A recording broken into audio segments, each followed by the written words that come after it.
Before I get started with the Week 5 recap and commissioner notes, I will turn the floor over to my British commentating colleague Joseph to express the disdain I felt this weekend watching my team, Hancock County, Georgia performance. Thank you, Alex, for allowing me to speak for our commissioner for a brief moment. Gather round, you luminous beacons of fantasy football acumen. Now, I would have anticipated this meeting under circumstances imbued with an ounce, just an ounce, of competence. Yet here we stand, enshrouded not in the glory of victory, but in the piteous gloom of a performance reminiscent of a lethargic snail racing against time itself. And dare I say, the snail might have displayed a smidge more urgency. How utterly intriguing, if not downright amusing, that a consortium of self-proclaimed professionals has concocted such a pitiable spectacle. Could it be that our strategy was inspired by the tragic tales of ancient Greek plays? Were we striving for a dramatic fall from grace akin to Icarus? If so, bravo, for we have not just fallen, we've plummeted.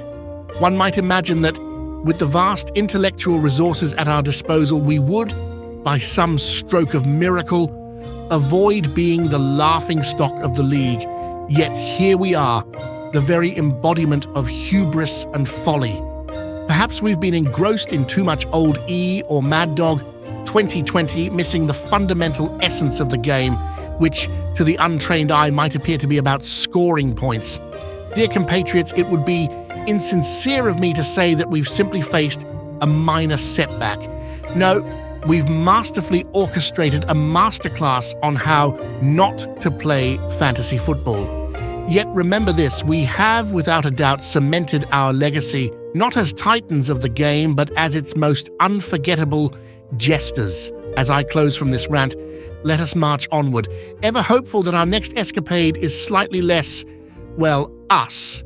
And on the off chance we ever find ourselves atop the standings, let's promise never to look down, for vertigo is a very real concern from such unfamiliar heights to the future, whatever lamentable shape it might take.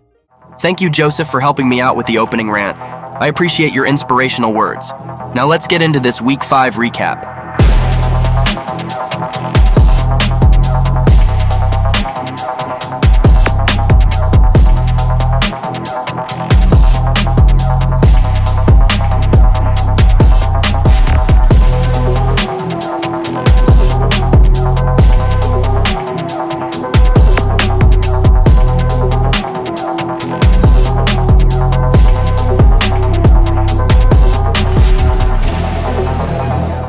Now with that out of the way, let's go over my commissioner notes, which are the things I noticed over the weekend. A 3-game losing streak.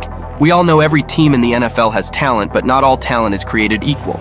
Earlier in the year, I gave my team a B+, and after 5 weeks, my record is 2-3. And what makes matters worse is losing to a winless team and giving them their first win of the season.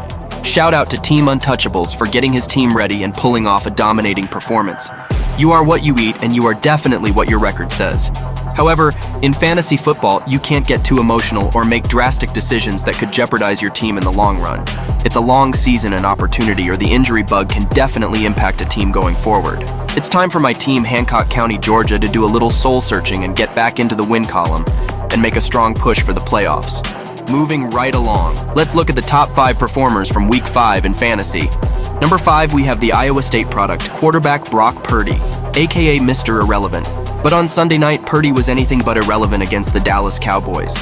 Last year, when the San Francisco 49ers and Cowboys met in the playoffs, Purdy was just a game manager with no experience.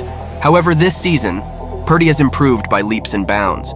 He eviscerated Dallas's defense mercilessly in this contest, going 17 of 24 for 252 yards and 4 touchdowns. Purdy nearly had a 5th score, but wide receiver Deebo Samuel was tackled at the 1-yard line. Purdy had 34 fantasy points on the day. Number 4, we have Clemson Tigers product, running back Travis Etienne Jr. Etienne was Jacksonville's top playmaker, rushing for 136 yards and 2 touchdowns on 26 carries. He also caught 4 passes for 48 receiving yards. Etienne had 36.4 fantasy points on the day. Number 3, we have the Ohio State product, quarterback Justin Fields. Fields kicked the start of Week 5 with a dynamic performance on Thursday Night Football against the Washington Commanders. Fields was 15 of 29 for 282 yards and 4 touchdowns. Fields is mostly known for his rushing ability, added 57 yards on 11 carries. Fields had 40.7 fantasy points on the day. Number 2, we have the Maryland Terrapins product, wide receiver DJ Moore. Moore, who is Justin Fields' teammate, had a career night with 8 receptions against 10 targets for 230 yards and 3 touchdowns. Now get this. 230 of Justin Fields' 282 yards went to Moore on Thursday Night Football. Moore torched the Commanders early and often. Moore had 49 fantasy points on the night. And the number 1 fantasy football performer of Week 5, we have the LSU Tigers product, wide receiver Jamar Chase. Chase looked like his old self on Sunday. His quarterback Joe Burrow targeted Chase a staggering 19 times. Chase had 15 receptions for 192 yards and 3 touchdowns. Chase was, as he stated in a post, always open. Chase is the 5th player in league history to have 15 receptions and 3 touchdowns in a single game. The other 4 wide receivers are Steve Largent, Jerry Rice, Jimmy Smith, and Tyler Lockett. Chase had 52.2 fantasy points on the day. Before we look ahead to the Week 6 matchups preview, I want to give a shout out to the Chicago Bears fans. You had 2 players make the top 5 fantasy football performers list in Week 5. This week, the underdog took the stage and dominated. Team Untouchables, Bristol Vikings, Summertime, Z-Boys, The Apocalypse, and Team Harding all secured the wins against their respective opponent. This leads me to the Week 6 matchups preview.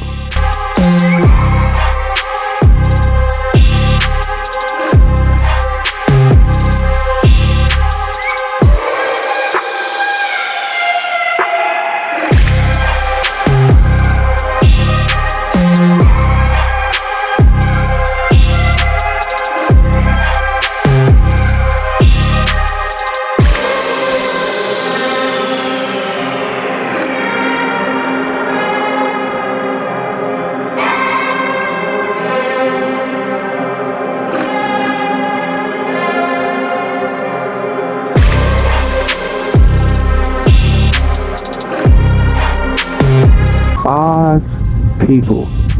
5. 1, 2, 3, 4, 5. A whole handful of people come asking me what happened. What happened? What happened? Obviously nobody believes that I got injured, even though it's on tape. But you know what, man? I was embarrassed. Embarrassed. I was embarrassed.